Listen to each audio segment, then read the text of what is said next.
Você conhece as suas origens? Você conhece a história de como seus avós e pais se conheceram antes de iniciarem um relacionamento que culminou no casamento deles? Possivelmente a maioria de nós não tem conhecimento desses pormenores. E talvez alguns até consigam citar alguma história ouvida dos pais ou avós.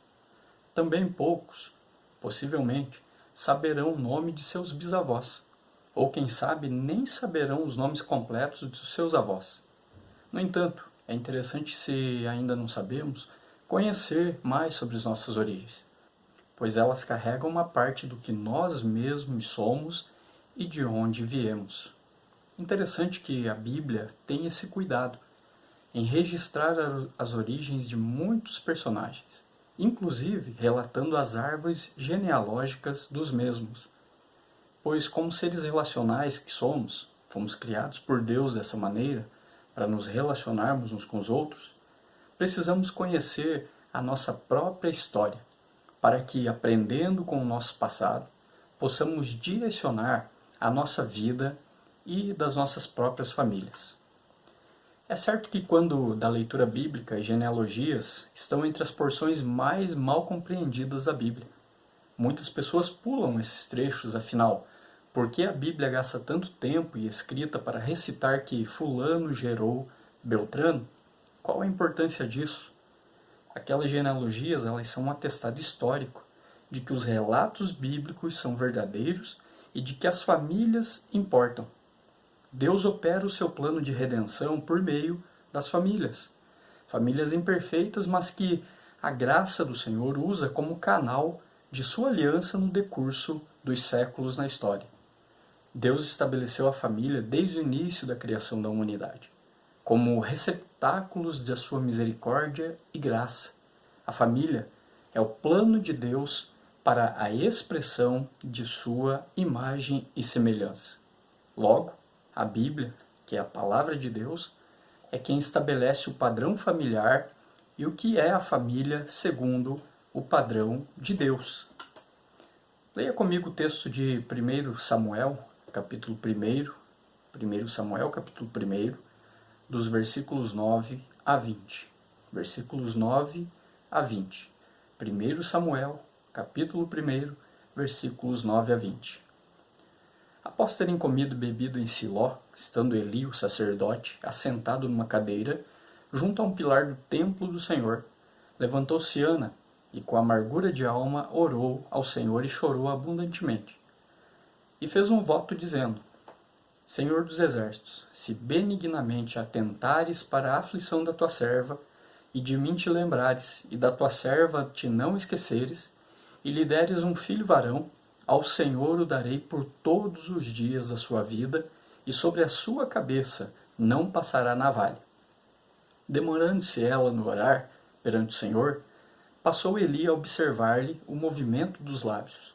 Porquanto Ana só no coração falava, seus lábios se moviam, porém não se lhe ouvia nenhuma voz. Por isso, Eli a teve por embriagada. E lhe disse: Até quando estarás tu embriagada? Aparta de ti esse vinho. Porém Ana respondeu: Não, senhor meu, eu sou mulher atribulada de espírito, não bebi nem vinho nem bebida forte, porém venho derramando a minha alma perante o Senhor. Não tenhas, pois, a tua serva por filha de Belial, porque pelo excesso da minha ansiedade e da minha aflição é que tenho falado até agora. Então lhe respondeu Eli: Vai-te em paz, e o Deus de Israel te conceda a petição que lhe fizeste. E disse ela: Acha a tua serva mercê diante de ti? Assim a mulher se foi o seu caminho e comeu, e o seu semblante já não era triste. Levantaram-se de madrugada e adoraram perante o Senhor, e voltaram e chegaram à sua casa a Ramá. Eucana coabitou com Ana, sua mulher, e lembrando-se dela o Senhor, ela concebeu, e passado o devido tempo, teve um filho, a que chamou Samuel, pois dizia: Do Senhor o pedi. Nesse texto de 1 Samuel encontramos a história de Eucana e suas duas esposas, Penina e Ana. Penina tinha filhos, Ana era estéril. Ana sofria por isso, pois naquela cultura e época uma mulher não ter filhos era sinal de maldição e, por consequência, sua descendência não se estenderia ao longo da história. Ana constantemente orava a Deus pedindo que lhe desse um filho, o qual foi concedido de acordo com a vontade de Deus para o cumprimento de um propósito futuro maior. Samuel foi quem instituiu o reinado do primeiro rei de Israel, Saul, e após os pecados de Saul, quem Deus levantou para ungir Davi como o novo rei. Percebemos em toda a história e o seu desfecho que tudo cumpre um propósito estabelecido e decretado por Deus para a sua própria glória na vida de Ana e do seu filho Samuel. Deus é glorificado em nossas histórias e também em nossas histórias familiares.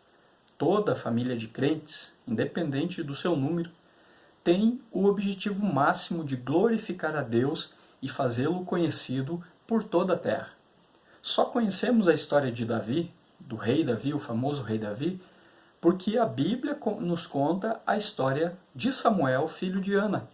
E conhecemos a história e genealogia do Senhor Jesus porque conhecemos a história de Davi, ungido por Samuel. Quando olhamos para nossas famílias, independentemente do número de membros que ela tenha, precisamos enxergar a boa mão do Senhor conduzindo-nos de acordo com o seu bom propósito. Afinal, nos compreendemos pela revelação bíblica de que somos filhos de Deus e, portanto, alvos de sua graça que nos sustenta constantemente. Apesar disso, um fato que a Bíblia sempre faz questão de mostrar é que as famílias humanas, após a queda da humanidade com o pecado de Adão e Eva, não são perfeitas. Aqui fica uma reflexão.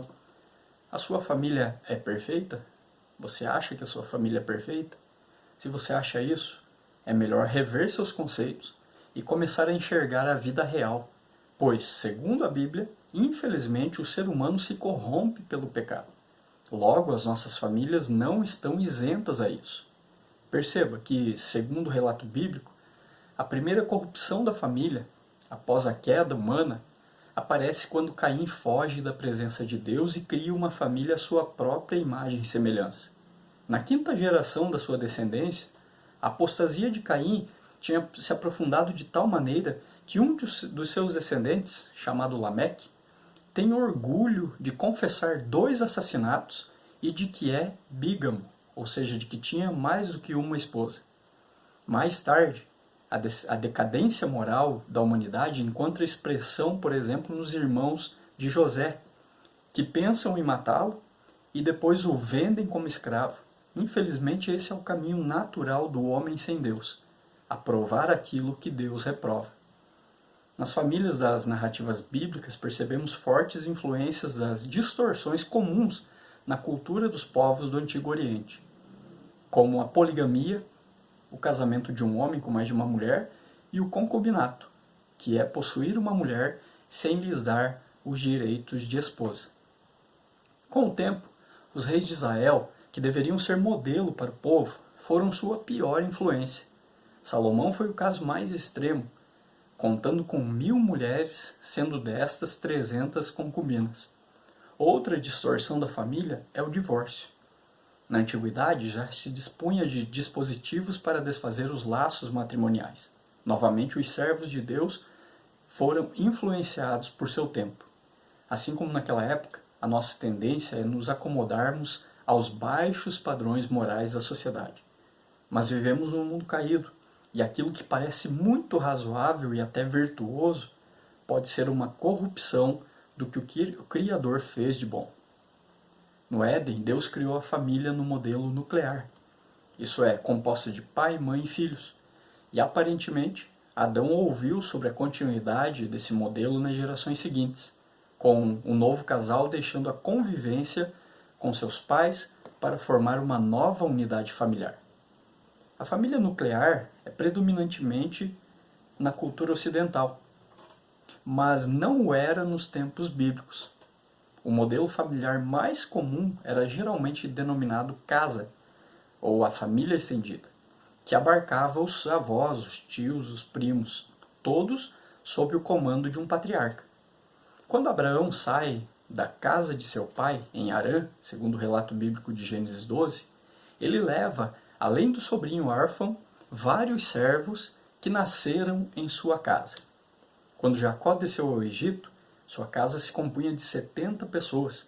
Quando os apóstolos batizavam um convertido, batizavam também a sua casa, isso é, o grupo familiar inteiro, incluindo filhos, netos e escravos. O tamanho da família ainda diz respeito ao número de filhos que um casal tem. Para as sociedades antigas, quanto maior o número de filhos, melhor. Uma das razões para isso é que a posse mais importante naquela época era a terra. Era importante ter muitos braços para cultivá-la e para defendê-la de invasores. Lembremos que havia um elevado número também de mortalidade infantil. Então ter poucos filhos naquela cultura significava ficar sem nenhum, caso as poucas crianças vivas viessem a falecer. As Escrituras, ou a Bíblia Sagrada, faz a reflexão sobre esses valores comuns ao falar da prole numerosa. Porém, misturada a essas preocupações cotidianas está a convicção de que os filhos são um presente da graça de Deus para o casal. Conforme nós vemos no Salmo 127, o Salmo 128, Gênesis 18, 1 Samuel capítulo 1, Salmo 113, essa visão mais elevada da descendência procede da consciência de que a aliança contém um mandato cultural a ser obedecido e uma promessa a ser confiada. Entre nós, os índices de natalidade e de filhos por casal vêm caindo. Salvo por algum impedimento biológico, mas alguns dos motivos são que uma parte das mulheres já não tem a maternidade como a sua função mais valiosa, substituída pela carreira profissional. Nas grandes cidades, o aumento do custo de vida e da violência tem feito com que casais pensem 2 vezes em ter um filho. Assim, boa parte dos casais modernos estão muito distantes do anseio das famílias bíblicas e, com certeza, isso é um sinal da queda no ambiente familiar. No entanto, mesmo que quase normatizado em relação à família, o pecado não invalida o padrão criacional instituído por Deus quando da criação do ser humano. Aplicando esse princípio, compreendemos que a poligamia e o concubinato dos patriarcas foram tolerados pela misericórdia divina. Não significa que Deus estava apoiando ou dando aval para que aqueles homens, inclusive os personagens que a gente encontra na Bíblia que foram usados por Deus. Deus não estava avalizando aquele comportamento deles, de poligamia, de concubinato. Mas pela misericórdia divina, Deus os tolerou. Apesar disso, esses comportamentos pecaminosos não anularam o padrão que Deus revelou desde o Jardim do Éden. O homem se unirá à sua esposa, à sua mulher, e formará com ela uma única só carne. Não sabemos se as histórias primitivas circulavam oralmente entre os patriarcas, ou no meio do povo hebreu, no Egito, mas com certeza se tornaram do conhecimento do povo de Deus a partir da escritura inspirada que Moisés escreveu. Quando Moisés passa a relatar, a escrever a palavra de Deus, a lei de Deus, então não havia mais uma maneira de ninguém falar assim, eu não sabia, eu não conhecia, porque agora estava historicamente registrado. Complementarmente, temos as leis mosaicas que regulamentavam o divórcio e o tratamento dado aos filhos da segunda esposa. Essas normas rígidas não proibiram as tradições e nem conseguiram eliminá-las completamente, mas as tornaram tão dispendiosas que nem a bigamia e nem a separação valiam a pena financeiramente para o homem e trouxeram segurança jurídica e social para a mulher. Com base na lei, o profeta Malaquias, por exemplo, denunciou que os judeus estavam se divorciando de suas esposas e declarou que Deus odeia o repúdio. Você encontra isso em Malaquias 2. Quanto aos reis, já havia a proibição que eles tivessem haréns, em Deuteronômio 17. E a sua existência nos palácios, que existiram realmente, muitos reis, ou a maioria dos reis daquela época, e também de Israel, tiveram haréns cheios de mulheres. Isso atestava o quanto esses reis de Israel eram desobedientes ao verdadeiro rei de Israel, que é o Senhor. Assim, apesar da influência da cultura oriental circundante, não há dúvida de que a monogamia indissolúvel revelada no Jardim do Éden era considerada normalidade para o casamento no antigo Israel. E a lei revelava que a aliança com Deus requeria que Israel fosse na contramão dos demais povos também nas suas relações familiares. Evidentemente, em nossas lidas, o pecado tem trazido novas corrupções do padrão criacional da família. Não temos poligamia, mas uma cultura aceita de homens e mulheres casados e com amantes, ou casos mais ou menos esporádicos.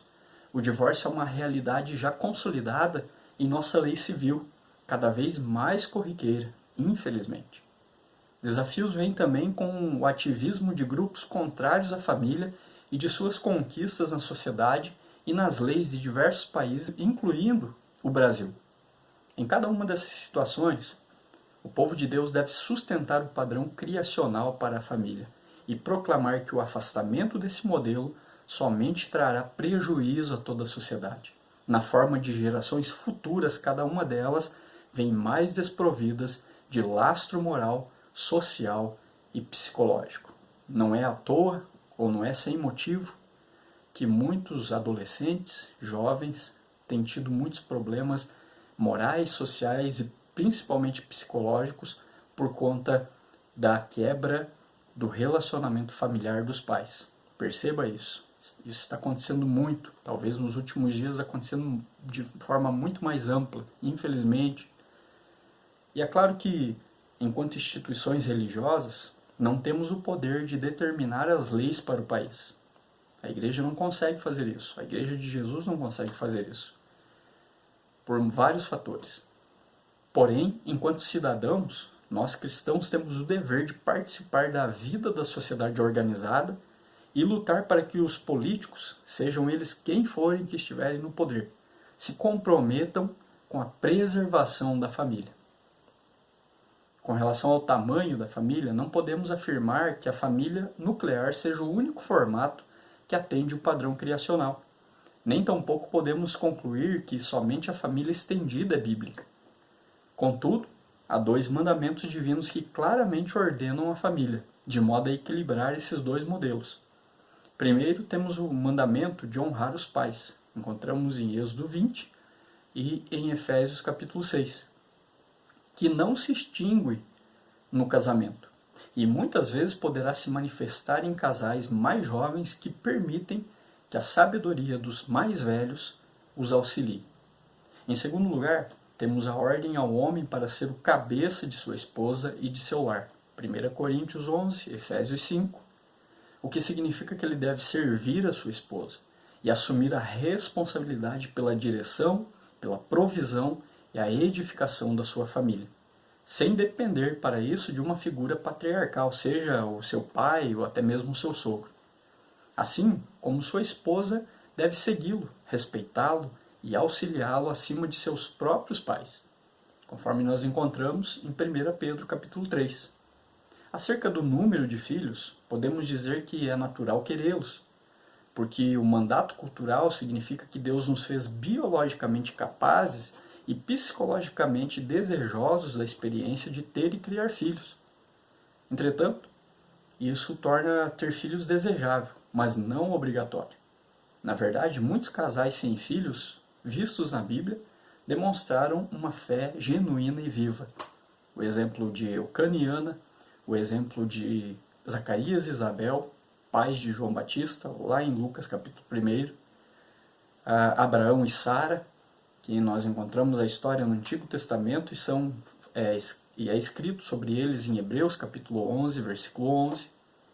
Mais relevante é que o Senhor designou a descendência dos santos como meio de perpetuar a sua aliança de graça, conforme nós encontramos em Gênesis 9, Atos 2. Olhando por esse lado, concluímos que os crentes de fato têm o dever de espalhar sua descendência como luz no mundo em trevas. E se o impedimento for o medo, toda ansiedade deve ser colocada diante daquele que tem cuidado de nossas famílias. Acima de tudo, As famílias cristãs devem se apresentar como modelos do padrão criacional de Deus, para que as demais famílias e pessoas em geral possam vislumbrar a vontade revelada do Senhor em nossos lares e desejar conhecer o nosso grande Deus. Apesar de o mundo querer impor seus valores sobre nossas famílias, somente a Bíblia deve ser nosso guia, pois seus valores eternos podem conduzir nossas famílias ao padrão determinado pelo nosso Senhor e Criador, o Senhor Jesus, e em quem nós podemos edificar nossos lares com segurança. Que confiemos na graça de Deus, a qual sustenta, orienta e revela o próprio Deus para nossas famílias, pois Ele é quem instituiu a família. Logo, toda pessoa que confia em Jesus como seu Senhor e Salvador pode contar e dispor do cuidado de Deus sobre si e sobre os seus. Sigamos o padrão da família que Deus instituiu e sejamos felizes no ambiente familiar, apesar das dificuldades e obstáculos que surgirem em nossas vidas.